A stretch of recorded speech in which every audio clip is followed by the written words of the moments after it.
Welcome back everyone, this is tought, back again with another video. This time around I want to test out my DIY solar setup. The last time I had it tested was during summertime, and I mean it's easy for these things to perform summertime, but my ultimate question is, does it still work when it comes to winter times with very little sun? Okay, it may seem like it's summertime, but I actually have a jersey on. So let's move along. There are a few contestants that's willing to participate in this test. But before we present the participants for the test, let's quickly interrogate or quickly inspect a solar charge controller. Starting off with a USB charger, the one that's going to be feeding power from the panels to the gadgets. Actually, I had it soldered here at this point to reduce any potential risk for resistance. I know it's not impossible. It's impossible to actually do that unless I'm dealing with superconductive materials. This charger, check it out. This is actually the only one I could find compatible to work with the setup. The voltage output is around 12 volts in direct sunlight. These two guys being in series, and then them being a pair, being in parallel with this panel. So enough chit-chatting, let's start. I have these panels now at a close to 45-degree angle, pointed towards the sun. We have it plugged in, my tiny fan. Oh yeah, that's what's up. Now this little guy never rarely disappoints. Okay.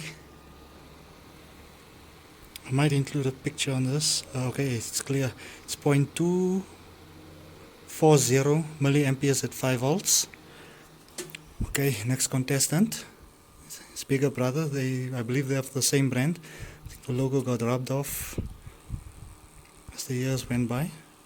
I'm glad you didn't disappoint me. Thank you. Okay, who's next? I think I'll go with you. Okay.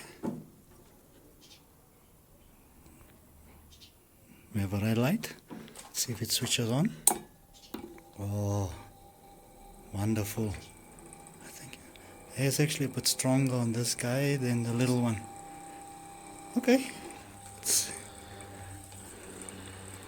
I can't remember the amp out reading on this guy, but it's around...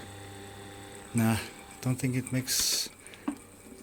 Let me just keep the shot because the sun is about to disappear off into the sunset. Okay, who's next?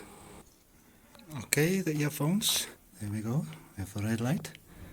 I knew I could count on you for this test. Thank you, earphones. I actually had this guy since 2019. It's a bit worn out, worse for wear, but it still does what I expect it to do. Okay, who is next? Come on, don't be shy, don't be shy. With the red light. Nothing's lit up. So just to prove that this thing isn't malfunctioning, the unit itself with the AA and AAA batteries, I actually had this charging from the USB output from my 20 ampere charge controller, and it worked flawlessly. Okay, so who's next? Okay, we have a red light. This definitely works on the same device, the 12 volt. The USB output, but why doesn't it work on this? Okay, let's move along. Okay, we have a red light. Normally when this speaker is charging, it either displays a red light, or when it's fully charged, a light blue, not a dark blue, but a light blue color. I don't know why it's working on this, but I'll reach a conclusion coming shortly. So who's next? Okay, plugged in, 9 volt. Come on, why is it that the Bluetooth speaker and this power bank is acting up? Why guys, why? So we have the red light. There's nothing flashing. Okay, ooh, I see 2 hands there at the back. Okay guys, come on, don't be shy. As usual, the red light. Let's make sure if it's secure. Okay, now this is the 4-cell power bank, 18650. It's showing nothing.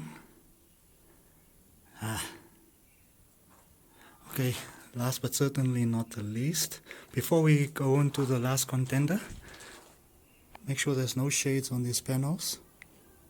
Nope. Okay, light on the situation. I see it's blinking. Oh, this is nice. This is very nice. And this is the whole power bank with 5 cell 18650s. This test wouldn't be complete without testing my fan, but before we look at the front side of it, it comes in 2 settings: first mode, off mode, and second mode. This is where it puts out more power than in the first mode, but that's self-explanatory. I don't need to go into details regarding that.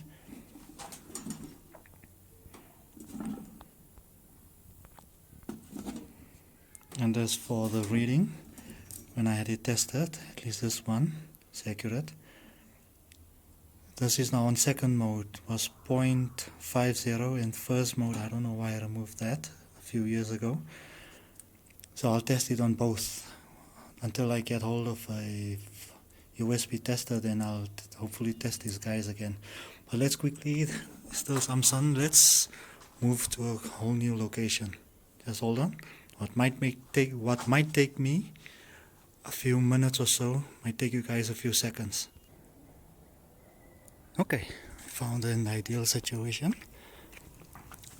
Sun is not that far off into the sunset, so let's quickly do this test before we can call it a day. As usual, there we see the red light. Okay, try first mode. Oh boy, what's happening? It can't fire up this beast. Let's make sure. Let's check again. Nope.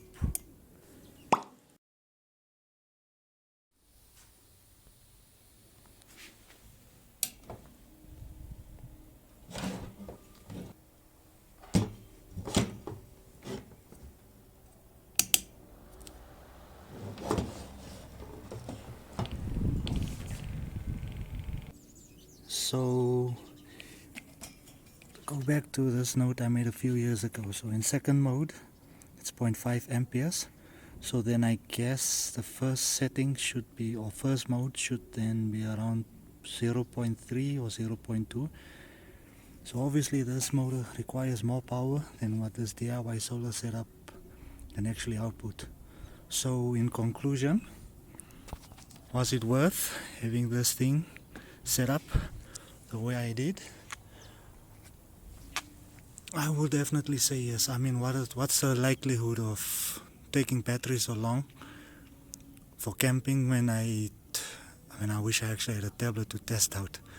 But long story short, this little guy is definitely worth it, except for the components that didn't work. Maybe it has to do with the circuitry inside each of those devices that refuses to just allow the power to go through. And this isn't a MPPT conversion here. It's all the way from around 11, say from around 12-ish volts all the way down to 5 volts. I can only confirm that during a test, but that will definitely be part of a future video. Thank you so much everyone for watching until the end. This is your boy Tought. Check you guys in the next one.